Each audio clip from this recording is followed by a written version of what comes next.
ఈ ఉగాదికి రానున్న ఉగాదికి లోకేష్ గారు సీఎంగా బాధ్యతలు చేపట్టబోతున్నారనేసి చిన్న చిన్న వార్తలు బయటకు వస్తున్నాయి. మీరేమంటారు దానికి?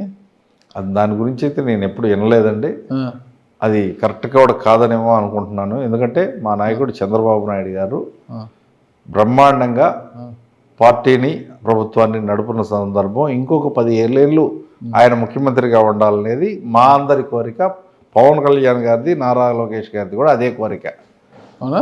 ఇప్పుడు ఇంకా 15 ఏళ్ళు ఆయన ఆరోగ్యంగా హెల్దీగా ఆయన 15 ఏళ్ళు పార్టీని ప్రభుత్వాన్ని పాలిస్తేనే మన రాష్ట్రం గాడిన పడి బాగుపడే పరిస్థితులు ఉన్నాయని మా అందరి అభిప్రాయం.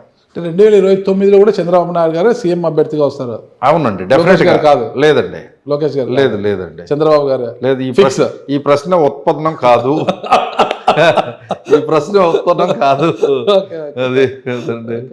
సాయిబాబా భక్తుడు అంటే కదా మీరు అసలు? అవును సార్. ఎందుకు అంత అంటే మామూలుగా కలియుగదేవి ఏడుకొండల స్వామిని ఎక్కువగా నమ్ముతారు. అవునవును. సాయిబాబాని ఆరాధిస్తారంట, నేను గుడి కూడా కట్టించారంట. నేను ఏడుకొండల స్వామిని సాయిబాబాని ప్యారలల్గా ఇద్దరిని ఆ, పూజిస్తూ ఉంటానండి. ఆ.